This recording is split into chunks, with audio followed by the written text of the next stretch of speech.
Hello everyone, જય શ્રી કૃષ્ણ. આજે આપણે બનાવીશું સીજવાન ચટણી. સીજવાન ચટણી તમે રાઈસ અને પોટેટો ચીલી આની સાથે ખાઈ શકો છો. અને આપણે ગુજરાતી લોકો તો ભાખરી, રોટલા, પરોઠા આ બધા સાથે કોઈ પણ ચટણી ખાઈ લે છે. તો ચલો આજે આપણે બનાવીએ. અહીંયા મેં 20 ગ્રામ જેટલું કાશ્મીરી મરચું અને 20 ગ્રામ જેટલું જે તીખું મરચું આવે એ મેં લીધું છે. આ મરચાંના આપણે આવી રીતે ડાળખા નીકાળી દઈશું, જે તમે ચક્કાની મદદથી આવી રીતે નીકાળી દેશો. અને આના બીજ પણ આવી રીતે નીકાળી દેવાના, એટલે શું તીખા ના લાગે. આવી રીતે બધા જ આપણે નીકાળી દઈશું. અહીંયા મેં આ બંને મરચાં જે લીધા હતા, કાશ્મીરું અને તીખું મરચું, એ બંનેનું મેં જે બીજ આવે આવી રીતે એ કાઢી દીધા છે. હવે આ બંને મરચાં આવી રીતે એક તપેલીમાં હું આવી રીતે લઈ લઈશ અને આને 1 ગ્લાસ ગરમ પાણી આવી રીતે નાખી અને થોડી વાર ઉકળવા દઈશ.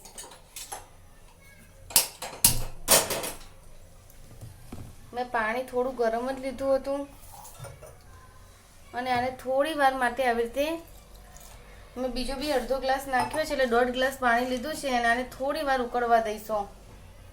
વધારે વાર નહીં ઉકળવા દઈએ, થોડું ઉકળી જાય પછી આને આપણે ગેસ બંધ કરી દઈશું અને પછી 15 થી 20 મિનિટ માટે રહેવા દઈશું.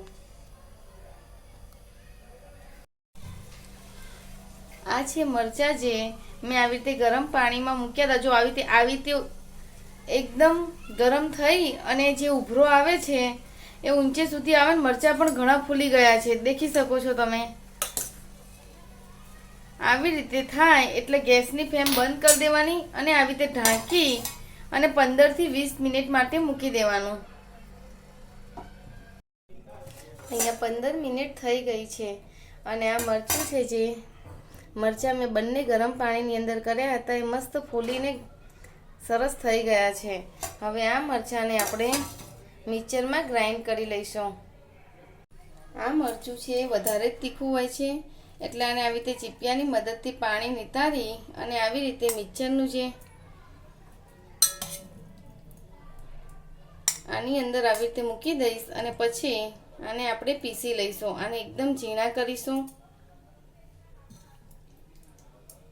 અને હાથ ના અડાડવો, તીખા લાગે મરચાં છે. અહીંયા મેં તેલ મૂકી દીધું છે. તેલ મેં 6 થી 7 પરી જેટલું લીધું છે. સીજવાન ચટણીમાં તેલ થોડું વધારે જ જોઈએ. અહીંયા તેલ ગરમ થઈ ગયું છે, એટલે આમાં હું હવે થોડું જે મેં લસણ કરીને રાખ્યું હતું એ એડ કરી દઈશ અને આને આવી રીતે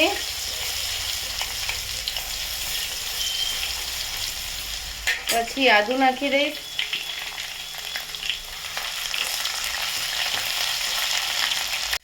અહીંયા મેં જે કોથમીર આવે એના પાછળના ડાળખા આવે એ આવી રીતે એકદમ ઝીણા કરીને રાખ્યા હતા, એ નાખવાના.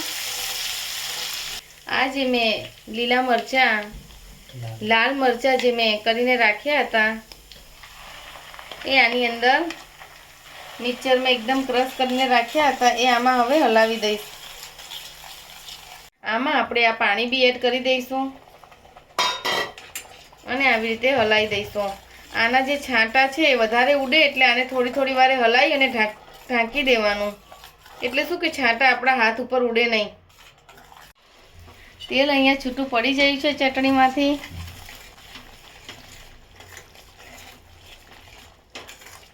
હવે આમાં આપણે બીજું જે બધા મસાલા હતા એ નાખી દઈશું. અહીંયા મેં મીઠું લીધું છે, સ્વાદ અનુસાર મીઠું નાખીશું. અહીંયા કાળા મરીનો જે ભૂક્કો કરીને રાખ્યો હતો એ થોડો નાખીશ અને હલાવી દઈશું. સોયા સોસ એ 1 ચમચી જેટલો નાખીશું. હજી વધારે ડાર્ક કલર જોઈતો હોય તો થોડો વધારે બી નાખી શકીએ. અહીંયા મેં જે આ સોસ લીધો હતો એ બી એડ કરી દઈશ.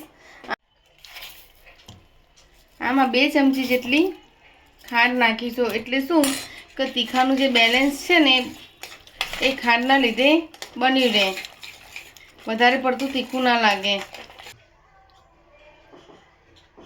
અહીંયા 1 ચમચી જેટલું વિનેગર એડ કરીશું, એટલે શું ચટણી તમે 15 થી 20 દિવસ કે મહિનો 2 મહિના તમારે સ્ટોર કરીને રાખવી હોય તો વિનેગરના લીધે તમે સ્ટોર કરીને રાખી શકો. ચટણી બનીને રેડી થઈ ગઈ છે. આ ચટણી તમે સીઝવાન રાઈસ, પોટેટો ચીલી કોઈ બી વસ્તુમાં ખાઈ શકો છો. અને તમને મારી આ ચટણીની રેસીપી પસંદ આવી હોય તો લાઈક કરજો, શેર કરજો, કમેન્ટ કરજો અને સબસ્ક્રાઈબ કરજો. Thank you.